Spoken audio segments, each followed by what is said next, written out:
There has been a ton of news about what they're doing with the new Rey movies. Yeah, movies, like as in plural. They're talking about her being the key to the future of Star Wars, and that's very important for a couple of reasons. I have kind of a big prediction here, and if I'm right about this, I think Disney is actually going to save Star Wars with Rey. Unbelievably, I know. You're like, what, Rey? We all hate Rey. We hate Rey. No.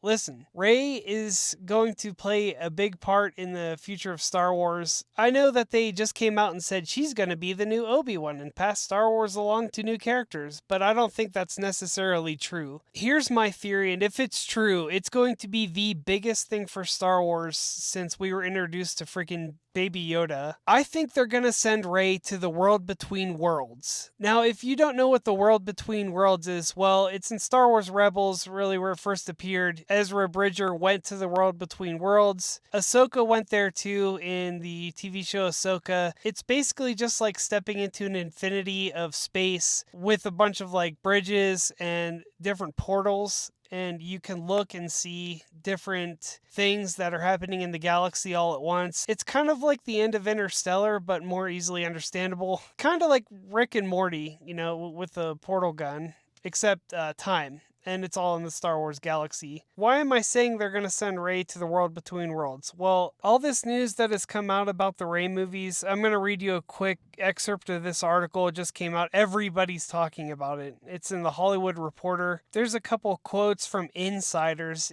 It doesn't say who they are, but while insiders dispute the notion that there is a battle for Rey, there definitely is internal deliberation within Lucasfilm as to what to do with the heir to the Skywalker saga next. Quote, she is the most valuable cinematic asset, in some ways maybe the only one Star Wars has got right now. One source close to the franchise tells THR, Pedro Pascal's Mandalorian and the Yoda-like Grogu are Disney Plus's creations and will have their big screen power tested, with a feature directed by Jon Favreau releasing in 2026. According to sources, Rey is set to play a role in several movies that are being developed, although which ones remains unclear. So Rey is going to be in several movies now. This tells me that they're going to make different timelines, that they're going to actually have her travel to different times of the galaxy, maybe different story events, hopefully back to Luke Skywalker to like save him from going to that stupid island and becoming a freaking old bum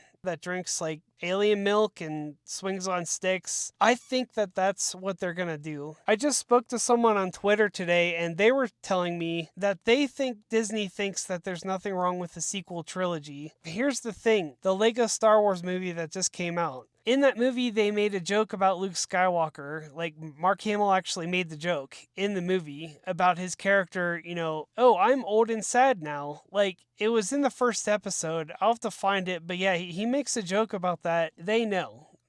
Okay? And they don't want another acolyte. I think the acolyte was very important because it showed them that, not everybody's going to jump on board with every project. It's going to be written well. It's going to appeal to the longtime fans as well. I think that they see what they have to do. It's just a matter of getting competent people in there to actually do it. And the new director for the new trilogy sounds like a guy that might be able to do it. Star Wars movie development has been under scrutiny for several years, with Lucasfilm head Kathleen Kennedy taking fire for not developing meaningful characters beyond those first created by Lucas prior to the sale to Disney in 2012 for $4 billion. And if the franchise looks forward in its canon timeline, all those beloved characters, Luke, Leia, Vader, Obi-Wan, Yoda, and Han, are dead or had their storylines wrapped in prequels or spin-offs. Rey, created in the post-Lucas era, is arguably the only entity with currency on the big screen now. The closet is a little bare, says another source. So yeah, Rey is the big star of the sequel trilogies, and Rey is going to carry this on. Rey is their character, and they're going to take her into the next movies. I mean, that's just how it is. I didn't have a problem with Rey, I just had a problem with the writing. Rey could be a great character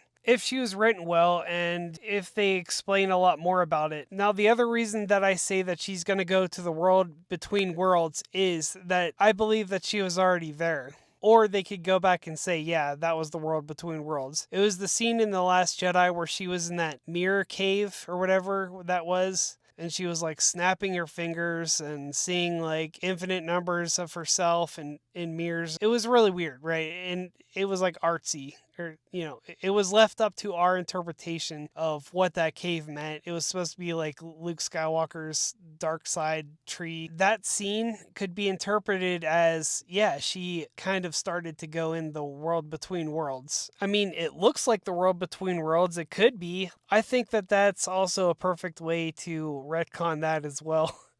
Is to have that be the world between worlds. What the Kinberg hiring lays bare is that development of movies at the company remains its own unique ecosystem in Hollywood. Kinberg is the X-Men producer that just got hired to do the new Star Wars trilogy with Rey. There are numerous Star Wars projects being developed that overlap characters or timelines. They are not related, but whatever one were to come out first could, in a domino effect, then impact the ones after it. The next reason that I think that she's going to go to the world between worlds is Marvel is also owned by Disney, and there's a lot of crossover there. The Marvel Cinematic Universe went into all that time travel, and they're going into the different timelines and messing with that. Deadpool 3 got into that. But yeah, they basically did that with their universe and kind of made every character be available at any time that they need them now. So why am I bringing up the Marvel Universe? Well, because they're owned by the same company, right? Disney. There's a lot of crossover. I think that that's what they're going to do with Star Wars, just because it opens it up a lot more and it gives them a chance to go back and actually bring back characters like Luke Skywalker. That's why they were talking about recasting. It gives them more freedom with storytelling because they can do these what if stories. I think having different timelines really helped Marvel to be able to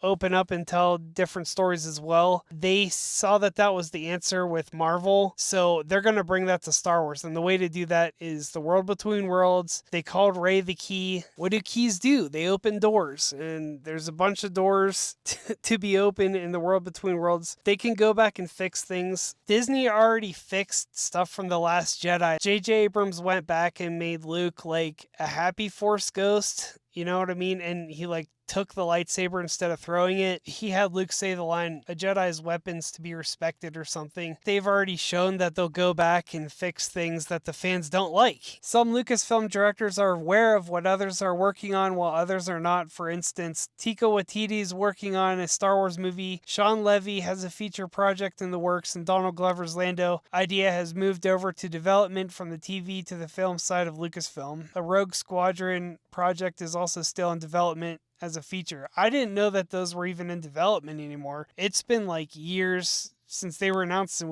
we haven't heard anything new about any of those. So I guess that's good. It's a different way of development, says another insider familiar with the company's way of working. There's so much parallel work going on. So that also shows my point that they're interconnecting all of these things together.